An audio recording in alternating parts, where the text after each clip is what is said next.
शंकर प्राण वल्लभी ज्ञान वैराग्य सिद्धयर्थम भिक्षाम देहिं च पार्वती माता च पार्वती देवी पिता देवो महेश्वरः बांधवाः शिव भक्तयाश्च स्वदेशो भुवनत्रयम्। आज शुक्रवार के दिन आप सुनेंगे माता अन्नपूर्णा वैभव लक्ष्मी माता की कथा। एक समय की बात है, काशी निवासी धनंजय की पत्नी का नाम सुलक्षणा था। उसे अन्य सब सुख प्राप्त थे, केवल निर्धनता ही उसके दुख का कारण था। ये दुख उसे हर समय सताता रहता था। एक दिन सुलक्षणा अपने पति से बोली, स्वामी आप कुछ उद्यम करो तो काम चले। इस प्रकार कब तक काम चलेगा? सुलक्षणा की बात धनंजय के मन में बैठ गई और वह उसी दिन विश्वनाथ शंकर जी को प्रसन्न करने के लिए बैठ गया और कहने लगा, हे देवाधिदेव विश्वेश्वर, मुझे पूजा पाठ कुछ नहीं आता, केवल तुम्हारे भरोसे बैठा हूँ। इतनी विनती करके वह 2-3 दिन तक भूखा प्यासा ही बैठा रहा। यह देखकर भगवान शंकर ने उसके कान में अन्नपूर्णा 3 बार कहा। यह कौन क्या कह गया? इसी सोच में धनंजय रह गया कि मंदिर में आते ब्राह्मणों को देखकर वो पूछने लगा, पंडित जी अन्नपूर्णा कौन है? तब ब्राह्मणों ने उसे कहा कि तूने अन्न छोड़ दिया है, सो तू अन्न की ही बात करता है। जा घर जाकर अन्न ग्रहण कर। धनंजय घर गया और अपनी पत्नी से सारी बात कही तो वो बोली, आप चिंता मत करो, स्वयं शंकर जी ने इस मंत्र को दिया है, वे स्वयं ही इस मंत्र का खुलासा करेंगे। आप फिर जाकर उनकी आराधना करो। धनंजय फिर से जैसा का तैसा पूजा में बैठ गया। रात्रि में शंकर जी ने उसे आज्ञा दी और कहा कि तू पूर्व दिशा में चला जा। वह अन्नपूर्णा का नाम जपते हुए और रास्ते में फल खाते हुए झरनों का पानी पीता जाता और इस प्रकार कितने ही दिनों तक धनंजय चलता गया।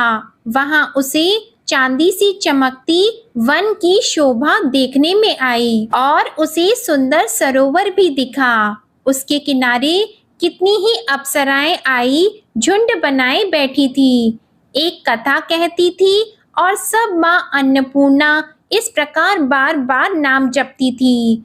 यह अगहन मास की उजाली रात्रि थी और आज से ही व्रत का आरंभ था। जिस शब्द की खोज में धनंजय निकला था वह उसे वहां सुनने को मिला। धनंजय ने उन देवियों के पास जाकर पूछा कि हे देवियों, आप यह क्या करती हो? तब उन सब ने कहा कि हम सब माँ अन्नपूर्णा का व्रत करती हैं। पूजा क्या होता है, ये किसी ने किया है? इसे कब किया जाता है, कैसे किया जाता है और इसकी विधि क्या है? मुझसे भी कहो। वे कहने लगी, इस व्रत को हर कोई कर सकता है। 21 दिन के लिए 21 गांठ का सूत लेना चाहिए। 21 दिन अगर न बने तो एक दिन उपवास करें। ये भी न बने तो केवल कथा सुनकर प्रसाद लें। निराहार रहकर कथा को सुने। कथा सुनाने वाला अगर कोई भी ना मिले तो पीपल के पत्तों को रखकर सुपारी या घृत कुमारी को सामने रखकर दीपक को साक्षी करके सूर्य, गाय, तुलसी या महादेव हो बिना कथा सुने मुख में दाना न डाले। यदि भूल से कुछ पड़ भी जाए तो एक दिन फिर से उपवास करें। व्रत के दिन बिल्कुल भी क्रोध ना करें और झूठ ना बोलें। धनंजय बोला, इस व्रत के करने से क्या होगा? वे कहने लगी, इसके करने से अंधों को नेत्र मिले, लूलों को हाथ मिले, निर्धन के घर धन आए, बांझन को संतान मिले, मूर्ख को वित्तीय आय मिले। जो जिस कामना से व्रत करे माँ उसकी इच्छा पूरी करती है।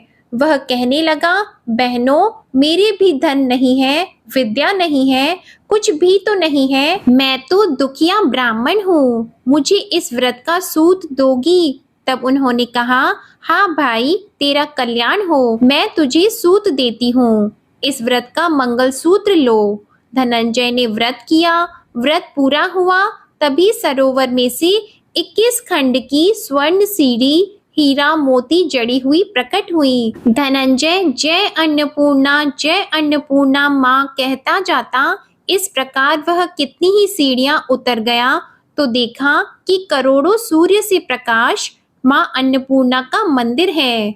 उसके सामने स्वर्ण सिंहासन पर माता अन्नपूर्णा विराजमान है और उनके सामने भिक्षा हेतु भगवान शंकर खड़े हैं। देवांगनाएं चवर डुला रही हैं, कितनी ही हथियार बांधे पहरा दे रही हैं। धनंजय दौड़कर जगदम्बा माँ के चरणों में गिर गया। देवी उसके मन का क्लेश जान गई और धनंजय कहने लगा, माता आप तो अंतर्यामी हो, आपको अपनी दशा मैं क्या बताऊं। माता बोली, मेरा व्रत किया है, जा संसार तेरा सत्कार करेगा। माता ने धनंजय की जिह्वा पर बीज मंत्र लिख दिया।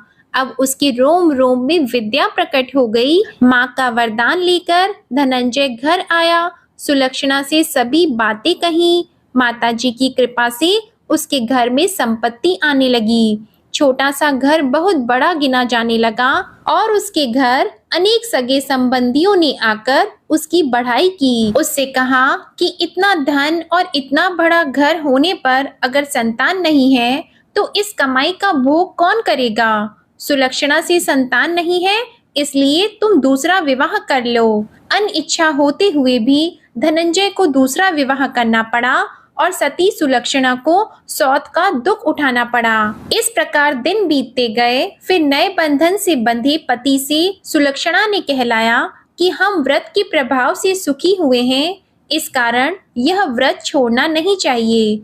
यह माता जी का प्रताप है जो हम इतने संपन्न और सुखी हुए हैं। सुलक्षणा की बात को सुनकर धनंजय उसके यहाँ आया और वह व्रत में बैठ गया। नई बहू को इस व्रत की खबर नहीं थी। वह धनंजय के आने की राह देख रही थी। जब नई बहू को इस बात की खबर पड़ी तो उसके मन में ईर्ष्या की ज्वाला दहक पड़ी और वह सुलोचना के घर आ पहुंची। उसने वहां भगदड़ मचा दी और धनंजय को अपने साथ ले गई। नए घर में धनंजय को थोड़ी देर के लिए जब निद्रा आ गई तो नई बहू ने उसके व्रत का सूत तोड़कर आग में फेंक दिया। अब तो माताजी का कोप जाग गया और घर में अकस्मात ही आग लग गई। सब कुछ जलकर खाक हो गया। सुलक्षणा जान गई और पति को फिर अपने घर ले आई। इस बात पर नई बहू रूठकर अपने पिता के घर चली गई। पति को परमेश्वर मानने वाली सुलक्षणा बोली कि नाथ आप घबराओ नहीं, माताजी की कृपा अलौकिक है।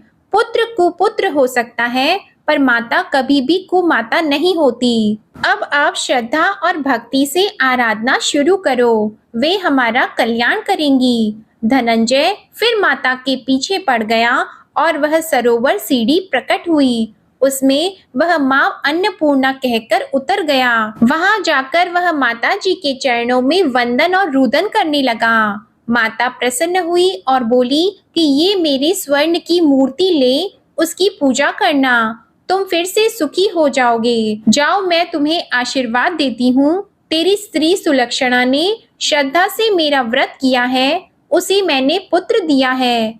धनंजय ने जब आंखें खोली तो खुद को काशी विश्वनाथ के मंदिर में खड़ा हुआ पाया। वहां से वह उसी प्रकार अपने घर को चला गया। इधर सुलक्षणा गर्भवती हुई और उसे एक पुत्र की प्राप्ति हुई। गांव में आश्चर्य की लहर दौड़ गई। मान्यता आने लगी कि इस प्रकार उसी गांव के निसंतान सेठ के पुत्र होने पर उसने माता अन्नपूर्णा का मंदिर बनवा दिया। उसमें माताजी धूमधाम से पधारी और धनंजय को मंदिर के आचार्य का पद दे दिया। जीविका के लिए मंदिर की दक्षिणा और रहने के लिए बड़ा ही सुंदर सा भवन दे दिया। धनंजय अपनी स्त्री और पुत्र के सहित वहां रहने लगा। माताजी के चढ़ावे में उसकी भरपूर आमदनी होने लगी। उधर नई बहू के पिता के घर डाका पड़ गया और उनका सब कुछ लुट गया। वे भीख मांगकर पेट भरने लगे। जब सुलक्षणा को इस बात का पता लगा तो उसने उन्हें बुलावा भेजा। फिर सुलक्षणा ने उनको एक अलग घर में रख लिया और उनके अन्न और वस्त्र का प्रबंध भी कर दिया। धनंजय, सुलक्षणा और उसका पुत्र माता जी की कृपा से आनंद से रहने लगे। माता जी ने जैसे उनके भंडार भरे वैसे ही सबके भंडार भरे। प्रेम से बोलिए माँ अन्नपूर्णा की जय। अब आप सुनेंगे शुक्रवार के दिन सुनी जाने वाली वैभव लक्ष्मी माता की कहानी। धन के लिए माँ लक्ष्मी की पूजा करने का विधान होता है, लेकिन माता लक्ष्मी के वैभव लक्ष्मी स्वरूप की पूजा का विशेष महत्व माना गया है। ये व्रत शुक्रवार के दिन रखा जाता है। ये व्रत स्त्री ही नहीं बल्कि पुरुष भी इस व्रत को रख सकते हैं। इस व्रत को करने से व्यक्ति की सभी मनोकामनाएं पूर्ण होती है और माता लक्ष्मी की कृपा से सुख, समृद्धि और सौभाग्य में वृद्धि होती है। तो आइए अब आप सुनिए माता महालक्ष्मी की ये पौराणिक व्रत कथा। एक शहर में लाखों लोग रहा करते थे। सभी अपने अपने कामों में व्यस्त रहते थे। किसी को किसी की भी परवाह नहीं थी। भजन, कीर्तन, भक्ति भाव, दया, माया, परोपकार जैसे संस्कार वहाँ कम हो गए थे। शहर में बुराइयां बढ़ गई थी। शराब, चोरी, डकैती जैसे बहुत से गुनाह शहर में होते थे। इनके बावजूद उस शहर में कुछ अच्छे लोग भी रहते थे। ऐसे ही लोगों में शीला और उनके पति की गृहस्थी मानी जाती थी। शीला बहुत ही धार्मिक प्रवृत्ति की थी और संतोषी स्वभाव वाली थी। उनका पति भी विवेकी और सुशील था। शीला और उसका पति कभी किसी की बुराई नहीं करते थे और प्रभु भजन में अच्छी तरह अपना समय व्यतीत करते थे। शहर के लोग उनकी गृहस्थी की सराहना करते थे। देखते ही देखते जब समय बदल गया तो शीला का पति बुरी लोगों की दोस्ती कर बैठा। अब वह जल्द ही करोड़पति बनने का ख्वाब देखने लगा, इसलिए वह गलत रास्ते पर चला गया। उसकी हालत रास्ते पर भटकते भिखारी जैसी हो गई थी, क्योंकि वह बुरी आदतों की लत में फंस गया था। दोस्तों के साथ उसे भी शराब की आदत हो गई थी। इस प्रकार उसने अपना सब कुछ जुए में गंवा दिया। शीला को पति के बर्ताव से बहुत दुख होता था, किंतु अब भगवान पर भरोसा करके वह सब कुछ सहन करने लगी। वह अपना अधिकांश समय प्रभु भक्ति में बिताने लगी। अचानक एक दिन दोपहर को उनके द्वार पर किसी ने दस्तक दी। शीला ने जब द्वार खोला तो देखा कि एक माजी खड़ी थी। उनके चेहरे पर अलौकिक तेज निखर रहा था। उनकी आंखों में से मानो अमृत बह रहा हो। उनका भव्य चेहरा करुणा और प्यार से छलक रहा था। उनको देखते ही शीला के मन में अपार शांति छा गई और शीला के रोम रोम में आनंद छा गया। शीला उन माजी को आदर के साथ घर में ले गई और घर में बिठाने के लिए कुछ भी नहीं था तो एक फटी हुई चादर पर उनको बिठाया। उन माजी ने शीला से कहा कि तुमने मुझे पहचाना नहीं। हर शुक्रवार को लक्ष्मी जी के मंदिर में भजन कीर्तन के समय मैं भी वहां आती हूँ। इसके बावजूद शीला कुछ नहीं समझी। फिर माँ जी ने कहा, तुम बहुत दिनों से मंदिर नहीं आई हो, तब मैं तुम्हें देखने के लिए यहाँ चली आई। माँ जी के प्रति प्रेम भरे शब्दों से शीला का हृदय पिघल गया। उसकी आंखों में आंसू आ गए और वह बिलख बिलख कर रोने लगी। माँ जी ने कहा, बेटी, सुख और दुख धूप और छांव जैसे होते हैं। धैर्य रखो बेटी, मुझे तेरी सारी परेशानियां पता है। माँ जी के व्यवहार से शीला को काफी सब्र मिला और सुख की आस से उसने माँ जी को अपनी सारी कहानी कह सुनाई। माँ जी ने कहा, कर्म की गति न्यारी होती है। हर इंसान को अपने बुरे कर्म भुगतने ही पड़ते हैं, इसलिए तू चिंता मत कर। अब तू कर्म भुगत चुकी है, अब तुम्हारे सुख के दिन अवश्य आएंगे। बेटी, तू माँ लक्ष्मी जी की भक्त है। माँ लक्ष्मी जी तो प्रेम और करुणा की अवतार है। वे अपने भक्तों पर हमेशा ममता रखती है, इसलिए तुम धैर्य रखकर माँ लक्ष्मी जी का व्रत करो। इससे यह सब ठीक हो जाएगा। शीला के पूछने पर माँ जी ने उसे व्रत की सारी विधि बताई। माँ जी ने कहा, बेटी, माँ लक्ष्मी जी का व्रत बहुत सरल होता है। इसे वरद लक्ष्मी या वैभव लक्ष्मी व्रत भी कहा जाता है। यह व्रत करने वाले की सभी मनोकामनाएं पूर्ण होती हैं और उसे सुख, संपत्ति और दया की प्राप्ति होती है। शीला ये सुनकर आनंदित हो गई। शीला ने संकल्प करके अपनी आंखें खोली तो सामने कोई नहीं था। वह विस्मित हो गई कि माँ जी कहाँ चली गईं।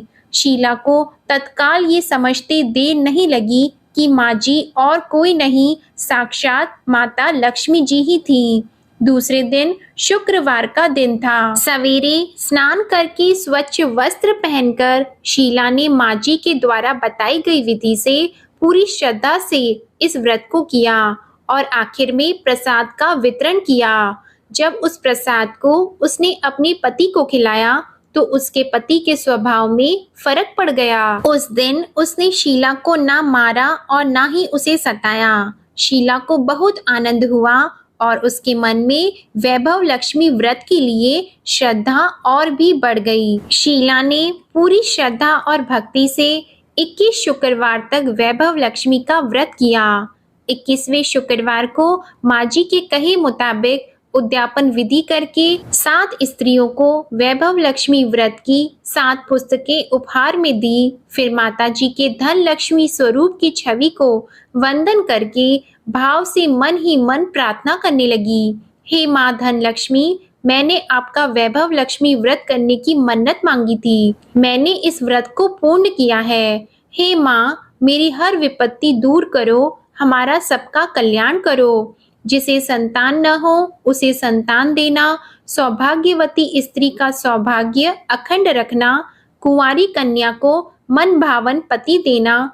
जो आपका ये चमत्कारी वैभव लक्ष्मी व्रत करे उनकी सब विपत्ति दूर करना, सभी को सुखी करना। हे माँ, आपकी महिमा अपार है। ऐसा बोलकर लक्ष्मी जी के धन लक्ष्मी स्वरूप की छवि को उसने प्रणाम किया। व्रत के प्रभाव से शीला का पति एक अच्छा आदमी बन गया और कड़ी मेहनत करके व्यवसाय करने लगा। उसने तुरंत शीला के गिरवी रखे हुए गहने भी छुड़वा लिए और घर में धन की वर्षा होने लगी। घर में पहले की तरह सुख शांति छा गई। वैभव लक्ष्मी व्रत के प्रभाव को देखकर उनके क्षेत्र की दूसरी स्त्रियां भी विधि पूर्वक वैभव लक्ष्मी व्रत करने लगीं।